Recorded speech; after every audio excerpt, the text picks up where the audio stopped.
Hey guys, it's Maddie, Brandi's podcast editor, and I wanted to give you guys a heads up. Trigger warning.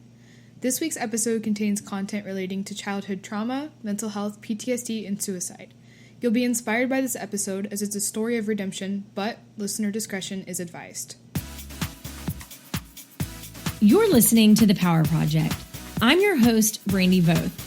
I also like to think that I'm your guide along this journey of purpose, which is where you will hopefully end up at the end of this podcast.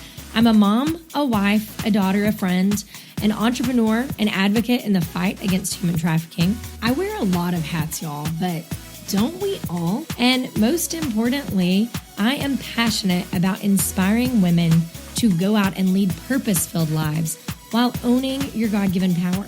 I have this crazy belief that we are all better when we lift each other up, which is exactly why I created this platform to spotlight other women that are leading in ministry, business, and nonprofits in the hopes that you at home will be inspired by their stories to get up and take action in order to walk in purpose and own your God-given power. Welcome back to The Power Project. I am so excited to introduce you to my guest today, Jennylynn Adleta. She is a philanthropist, a community philanthropist at the absolute best level of that title that she has given herself. She does this amazing job of bringing these people that she doesn't know from all over the world, from these online communities, together to really support community issues, community problems. And in my opinion, she does one of the best depictions of being the kingdom, literally being the different body parts of the body of Christ and furthering the kingdom. And we met in one of these online communities. She's a wife, she's a stepmom, and she is an advocate for all of God's children. It's absolutely amazing. I feel like I know this gal. I feel like she's one of my closest friends because she has been one of my biggest supporters. She's been the cheerleader that is always there for you online. And she is a woman after my own heart. She's always leading the charge to go support someone in some community that needs a hand up at that time. So, hey, Jennylynn, how are you? Hi, Brandi. You are the sweetest thing on the planet. Thank you so much. I'm great. How are you? I'm so good. I'm so honored to have you on today's show. I'm grateful that you were able to jump on here with us. And not only am I inspired by the way that you just really rally each other, but I'm inspired by your grit and your tenacity. And for those of you at home, we met because we both were in the Made for More online community with Rachel Hollis's community. We both had attended a conference together. And after we left the conference, Jennylynn just really kept the momentum going, where we had been on this weekend of a purpose journey and really surrounded by like-minded individuals. And something that I often see is you step out of that immersion of like-minded individuals and you go home to your mundane life and your routine. And it can almost feel a little lonely because the people that experienced it with you weren't there. But girl, you kept it going for everyone that had been at the conference. And you haven't let us forget like what we are meant to do since the conference. How do you do that? Oh, goodness. I tell you what, this has been, I feel like a lifetime journey. But man, just several years ago, I have had I guess, it's summed up as that mortality motivation factor for me. But these events, these specific conferences that this community has been a part of, for me, it really has been transformative, like you've said. And these women that have gone and been a part of, once you're in that environment and you do go home, it is something that you bring with you. And it really ignites a spark, a fire that you don't want that to end. And it is something that I do want to continue and share with other people. And it's something that I know without a doubt that I do have purpose, and I want to share that with other people, I guess is the best way that I can sum that up. And can you, for my listeners at home that have never heard this term or this phrase before, can you tell us what mortality motivation is? Sure. So typically, it's defined as something that once you have come face to face with your own mortality, maybe it's your own personal mortality, maybe you've encountered um, a very close loved one has passed away or died, or you yourself had a near death experience. It's something that kind of shakes you, it snaps you back into, you realize that life is so incredibly short that you do not, like, your subconscious realizes that you have to do something with your life. Your life has meaning and purpose, and you realize that at any given moment that you could be gone. And so you choose, whether, I think subconsciously, you choose to start living your life on purpose, realizing that at any given moment it could suddenly be gone. That's the best way that I think I can sum it up. And you personally have experienced this type of experience, but I just want you to give the audience backstory of how you arrived here, of how your experience of coming on this journey, and just tell us a little about of why you're such a warrior. Sure. So I guess we can probably start from the beginning, which may make some chronological sense. So my backstory from the beginning, I'll try to run through this just really consistently, I guess. So my early childhood was full of trauma and neglect of all kinds. I grew up with my biological father had actually claimed that he was Lucifer, if you would believe that.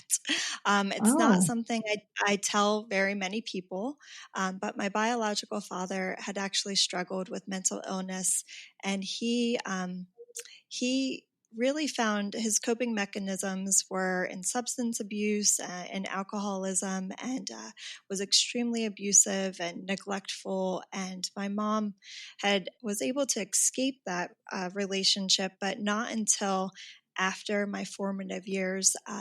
My brother and I had experienced neglect, abuse, just the most, if you could think of awful, just multiply that by a factor of the umpth degree. And so she was able to escape that relationship, but not until after my brother and I experienced some of the most extreme forms of abuse. And then she later married my stepfather, and he adopted my brother and I, and had given us new names, and that was just a very pivotal point in our lives. They both had found salvation, and we were able to go to, at this point in time, I was probably 6-7 years old. We were going to new schools, a new church, and everything. Life was good and whole and pure. But there was a next door neighbor that decided every now and then, when growing up, if my mom needed a caregiver, and that introduced some more sexual abuse. And then a few years later, as a teenager, I actually was sexually assaulted as a teenager, not knowing any better, because at this point in my life, sexual abuse was just normal. It was normalized as a early childhood development, as a young child, and now as a teenager. I honestly did not know that this was not normal for men to take advantage of my body in this way. By the time I graduated high school and left for college, I actually went off to Bible college, and life was good. And at some level, I think I actually suppressed these memories. I did not think about them, to be very honest with you.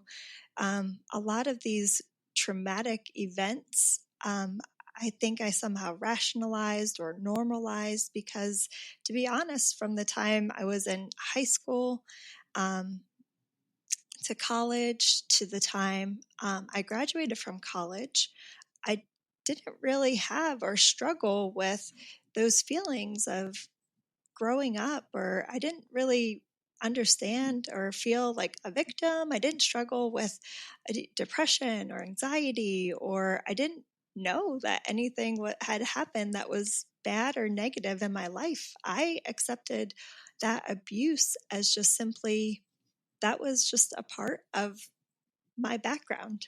I understood that as that was completely normal.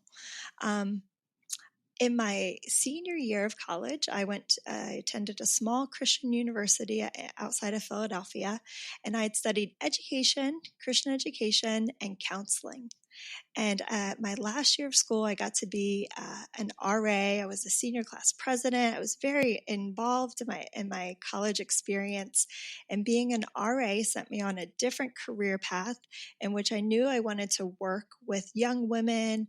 I wanted to live on a college campus and just really be engaged in student ministry and give back to women in this really unique way as they were developing their own passions and careers and chasing after dreams that God had given them. And so as a senior in college, I started interviewing for positions at other universities. And to my surprise, a small Christian college hired me to be a resident director, which is a position that actually lives on campus and works with students. And they agreed to pay for my master's program. I was studying counseling and higher education. And so right out of college, I had this pretty, in my eyes and in the eyes of,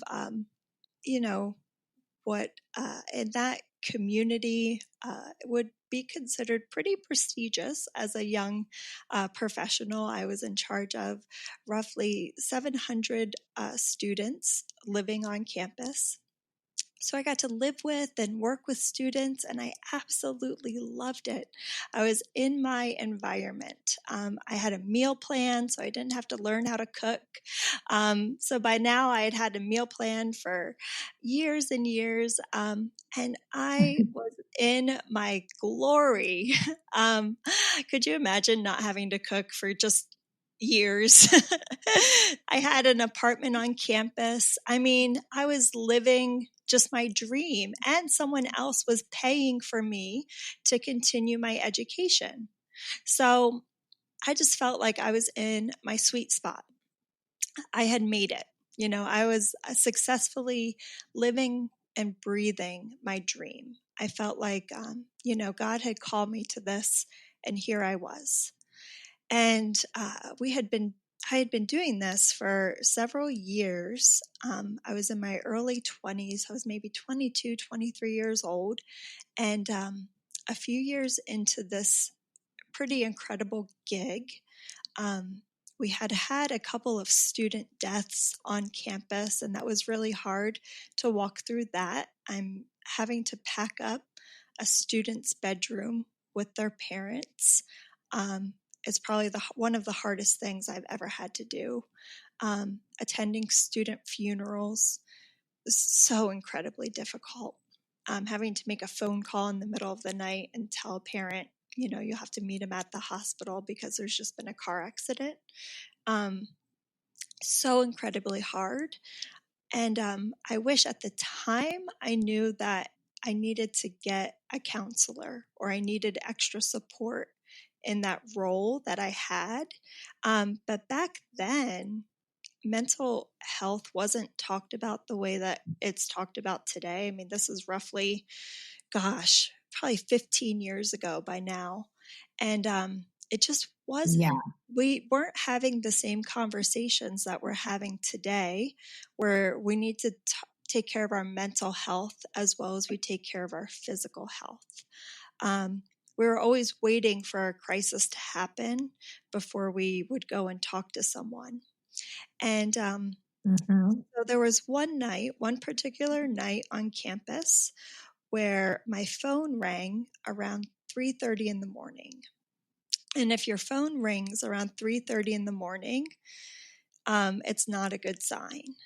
And I actually wasn't even on duty that night. It was my personal phone that rang.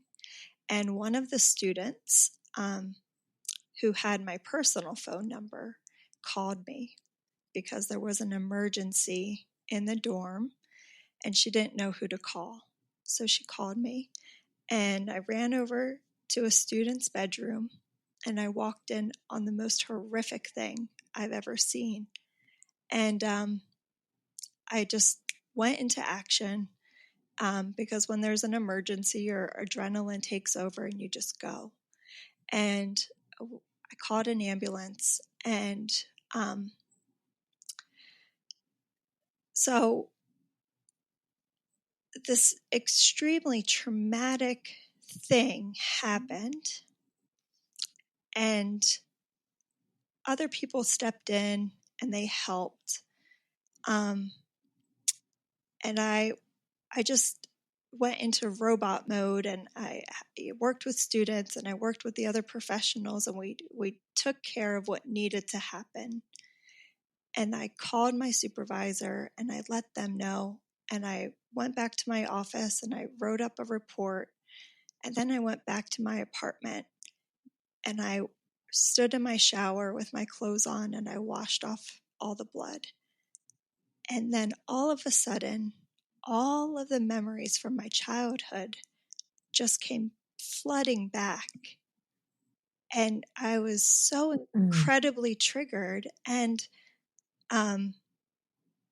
suddenly my whole world just changed and I was just rocked.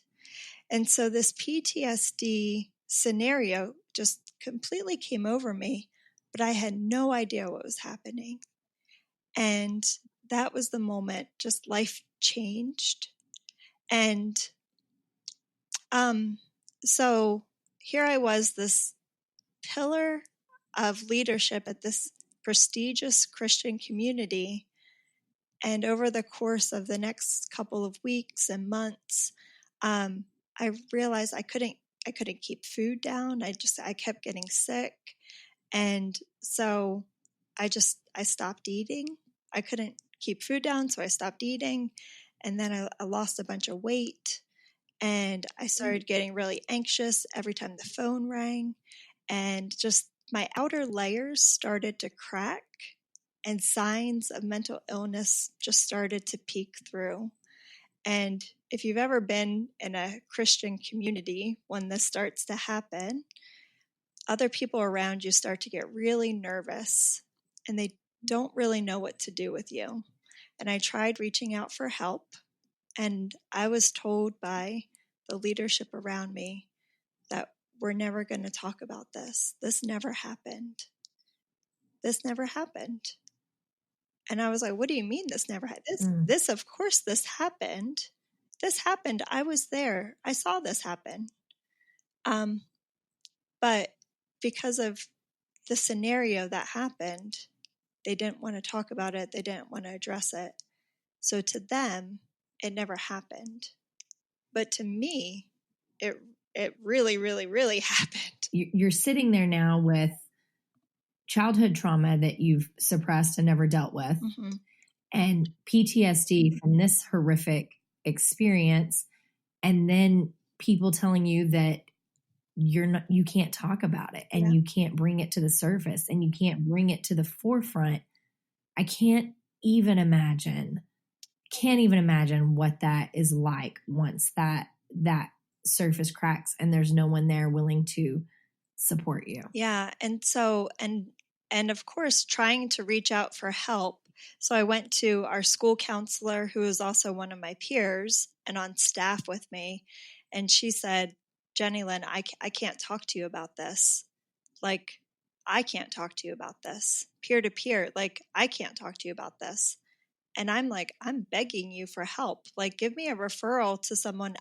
Give me a name that I can go talk to someone outside of work? Tell me, like, point me in a direction. I need to talk to someone. I went to HR and I'm like, I need the name of like counselors in our network. I need to talk to someone. So lots of things should have happened that did not happen.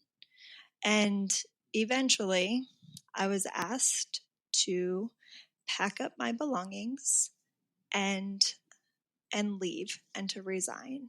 And so that, so there's lots of weird things that could have, should have, maybe could have been differently, but eventually it led to me living back home in my parents' finished basement.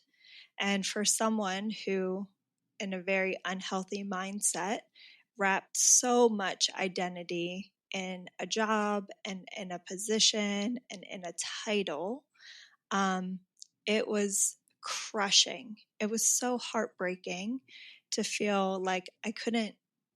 What about my students? What about my job? What about my master's program? What about my schooling? I didn't choose to walk into that student's dorm room. I was simply doing my job. I didn't make that decision that that student made to put themselves in that position. I didn't choose this. I didn't choose any of this. And so someone else's choices put me in this position. And where was God in the middle of my crisis when for years and years and years and years, I've been the one showing up for everyone else's crisis? But what about me now? In real time, I'm sitting here in my parents' basement and I'm sick and I'm broken, I'm heartbroken, I can't keep food down, I have no one to talk to, and I feel like I've lost everything. So where do I go now? And what does this mean for my education and my job and my career? Like, where do I start from now? So it was one of the lowest points in my life. And that led to, goodness gracious, that led to needing to go be hospitalized and then to be stabilized because my organs were shutting down. I had lost so much weight from this warped eating disorder. Like, I wouldn't ever say that I had anorexia, but I simply stopped eating. So I had a form of anorexia because I was afraid to eat. I had a fear of eating because I was afraid to be sick. So I had lost a ton of weight and I had to be hospitalized. I had to go to an inpatient program out in California. And I had my first suicide attempt because I was so broken. And I thought, there's no way that, how can I have a life after this? I have no life. I've lost everything. I've let my parents down. I'm swimming in college debt. I have nothing. And then out in inpatient treatment, having to deal with all the trauma from my childhood, and then having to tell my parents how much I actually remembered of all of the abuse that I had been through. That was the first time my parents had heard about any of it.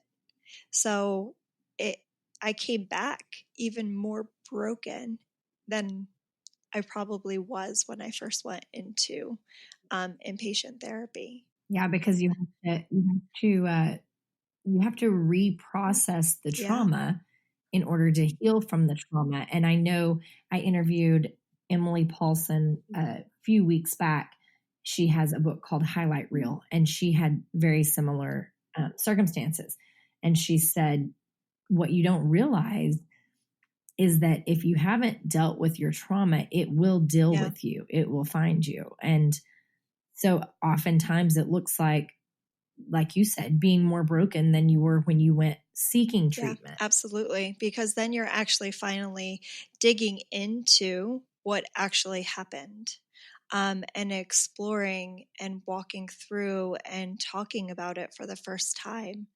And it was devastating. It was heartbreaking to actually come face to face with all of those memories that for 30 years, 25, 30 years, had been suppressed.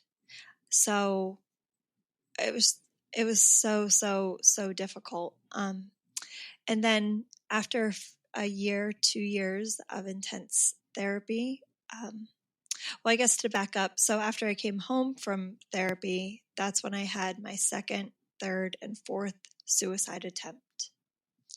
And then I went through additional counseling and therapy and stayed home and recovered with my parents. And eventually I did go back to work. I worked at two different universities before I met my husband. And now I could cry because it was probably one of the most redemptive parts of my stories. I met my husband just briefly after his first wife had left him, and he was going through a year of restoration. And it was right after I'd gotten a tattoo on my foot in Hebrew. After I left treatment, that means to be restored. And it was the year of his restoration as well. And we got married, and God gave me two beautiful stepchildren because I couldn't have children of my own because of a bleeding disorder. And God showed me I would always have a little boy and a little girl named Anastasia. And that's my stepdaughter's name is Anastasia. So it was a year of restoration for my husband and I when he brought us together. So after walking through all of that pain, God completely restored my physical and my mental health and my spiritual health, all at the same time that he was restoring my husband after walking through this divorce. So it was a beautiful story. But after just a year or two of being married, my health started to decline again.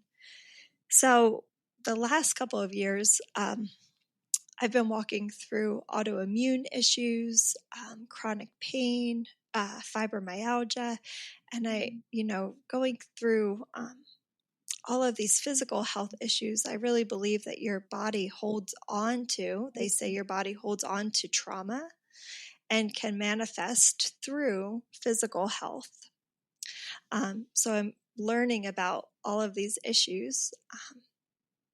So even though we've had this beautiful redemptive journey where my husband and I have created this family, the last couple of years have been really, really difficult for us. So the last few years, you and I have discussed a bit about them and how it looks differently. And this is really where you and I spoke about the mortality motivation. And so you're splitting time between two separate places. You're working on your health. You're working on others around you. Give us an insight as to what that looks like for you now, what your journey is today on this side. So I struggle with autoimmune issues, chronic migraines, a bleeding disorder. And back in December of 2017, I was actually in the hospital for a migraine when all of a sudden my vitals started to crash and my heart became really unstable. And I actually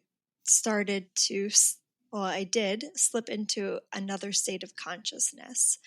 And I don't know exactly how to explain it, but my mom says your hearing is the last thing to go before you pass away.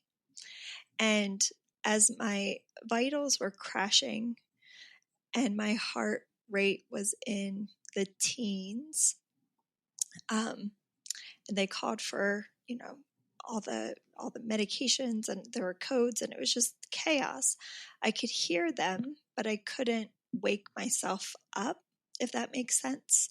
So I heard them ask my husband a few questions, and they rushed him and pushed him into the hallway. And then I could hear him on the phone with my mom and dad and his parents. And I could hear them working on me, trying to stabilize my heart, but I couldn't wake myself up. And I remember praying to God, consciously praying, and thinking, like, is this it? Is this how you die? Is this what it feels like to die? And I prayed to God and I said, dear God, like, I love you so much, but please do not let this be it. I want to talk to my husband and I want to talk to our kids. And was I a good enough wife? And was I a good enough stepmom to our kids? And then I started bartering and thinking about all the times that I tried to take my life. And why would God let me live now if I tried to take my life so many times before? And, I just prayed, God, if you let me live, I won't waste my life. Just please let me live. If you let me live, I won't waste my life. And I think about that every single day now. And I woke up about 45 minutes later in a CAT scan machine. They thought that I either had a brain bleed or I had a stroke because of my bleeding disorder. And they found out later that here I had, my heart had been weakened. Some muscles in my heart had been weakened from a medication that I had been taking.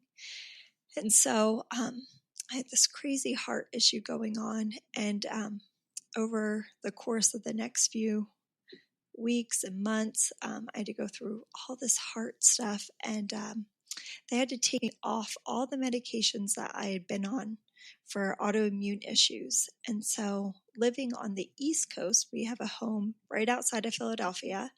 Living on the East Coast with chronic pain and fibromyalgia, the weather and the barometric pressure makes it really difficult and really painful. And so having to come off all the medications I was taking, they could only give me one medication that didn't affect my heart, but made me really, really tired and out of it. And we decided that wasn't any kind of life to have. But we knew every time we visited family in Texas that I felt fantastic. I wasn't in as much pain and I could walk, I could run. So we knew that we had to get really creative with our finances, creative with our time, and get a second home out here in Texas. And manage our time to where I could be out here living in Texas. And given our custody schedule, my husband could fly out here, be with me every couple of weeks, and then rearrange a schedule to be out with our kids when we had custody. So right now, that's what we're doing. And I keep in touch and virtually. I'm helping raise our kids over Skype and FaceTime and Marco Polos. And, we have dinner dates on the nights that we have our kids. My husband's in Philadelphia, and we have movie dates. We watch movies together. And life looks really different for us right now. But I'm able to be out here and off of medication and running and working on my health and just living life to the fullest. Oh, wow. And I think that so many people think that, and there's several parts of your story that show that you're not like so many people, but so many people feel like they are pigeonholed into one way of living, or they feel like they are in one box and there's no other options. And so many people would have seen your guys' situation and not known how to come up with a solution that works. But you guys are doing it, even if it doesn't look like anything anyone else would have done.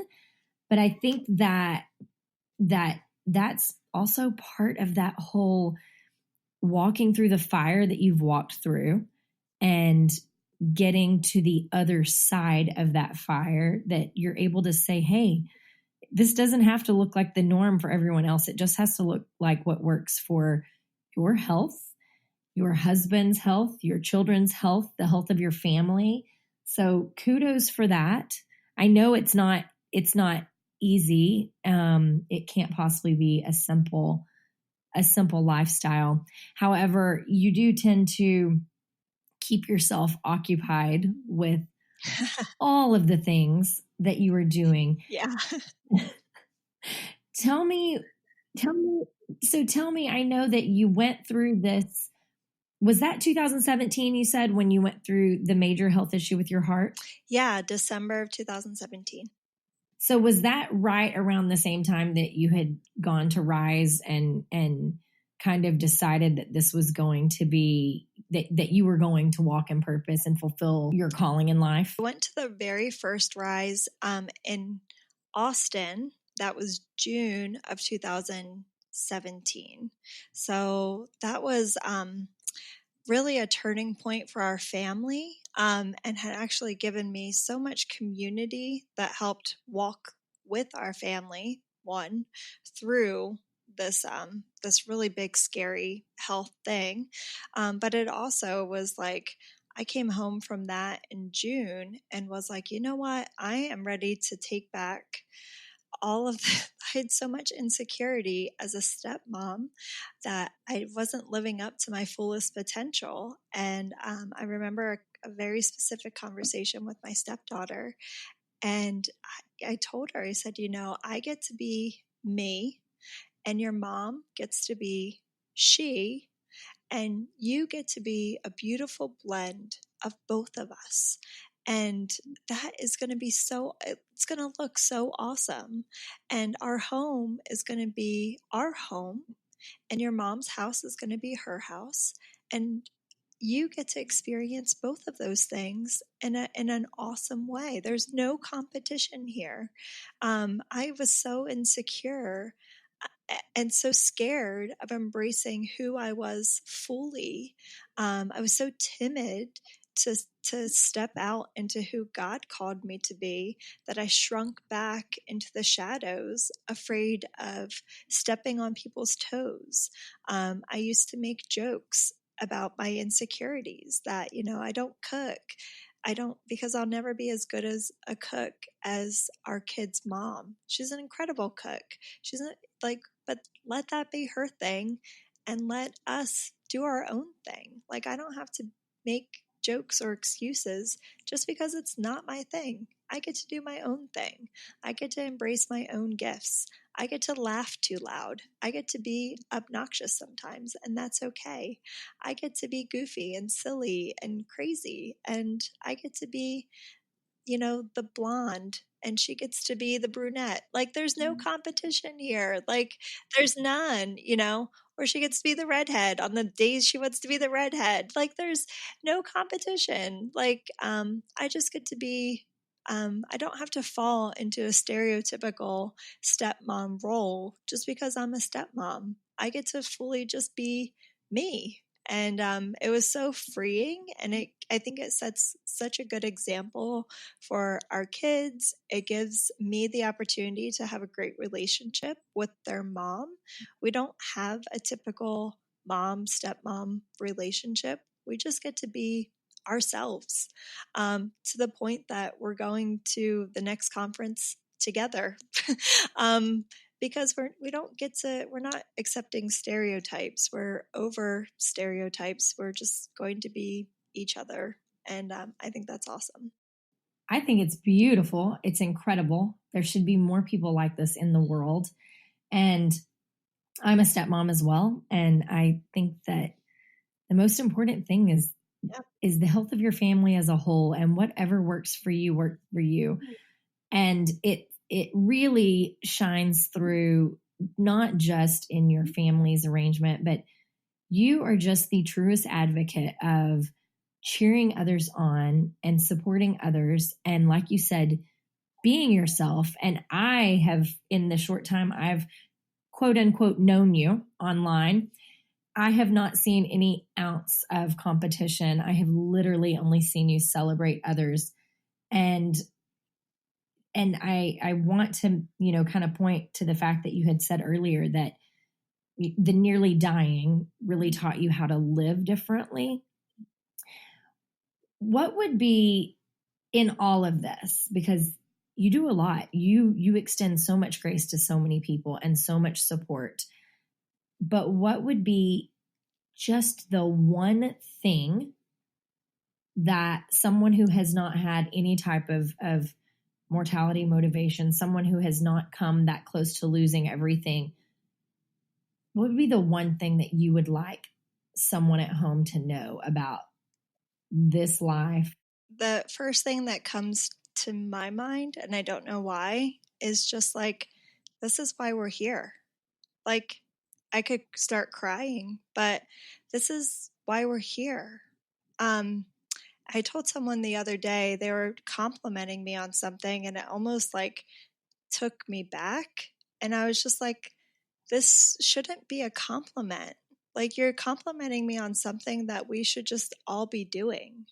The fact that someone's just like, you're just like so kind, you do so much for other people. And I'm like, well, shouldn't we all be doing this? Like, this is why we're here. Like, I don't like this.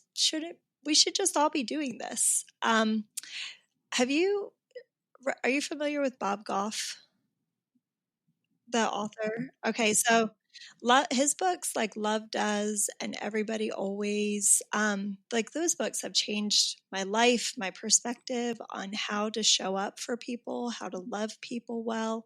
And he has so many like tangible, just short stories and examples on like the love of Christ and like the examples of Christ. And I guess my one thought, and it just almost seems like too simplistic, is just like, this was the example that Jesus set for us in how we love people and love them well. Like, this is why we're here. Shouldn't we just do this?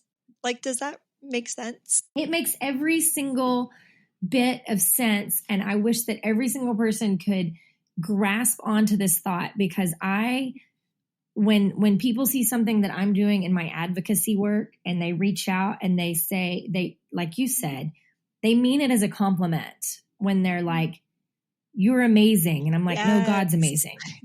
And they want to, like, I'm not here for you to be impressed, but I am here to hopefully inspire you to step into your own walk of faith and purpose. And so it makes 100%. I totally get it. I hope that everyone at home gets it. Like, I don't want a fan. I want someone else that comes alongside of me and joins me in what we are called to do as Christ followers. I want someone to catch the vision and do this. Because if you catch the vision and we all start doing this is what changes the world. And I guess like that's the message that resonates with me. I guess when I see people like Rachel Hollis, when she promotes visions like that, if we inspire or teach women how to step fully into their purpose, what does that look like when you do that for 800 women or 8,000 women? Like, this is what changes the world. What if we all start acting like this and advocating for each other and cheering people on and encouraging each other? This is what changes our communities. This is what changes the world. You know, when women start doing this for each other, that's what I love.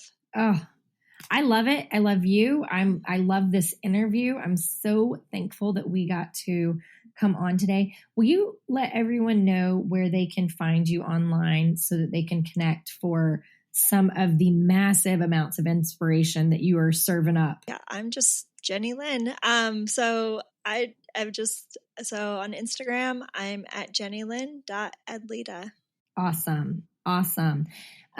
I know that there are some people that are going to want to see some of the things that you have going on, and also that whole online community that you've built of philanthropy. It's amazing and it's inspiring. And I thank you for being obedient and answering the call and following what we were put here on this earth to do. Thank you so much for what you're doing and sharing people's stories. And I think it's just a beautiful thing. Friends, I hope that you enjoyed what you heard today. Could you do us a huge favor? Go write a review, rate us, and share us with all of your friends on social media. This is how we get to keep coming every single week, having these conversations that we bring to you, our listeners. It's also how we're able to book really incredible guests, such as Monica, week in and week out. So show us some love, friends. I can't wait to chat with you next week, but until then, go out and live your best purpose-filled lives.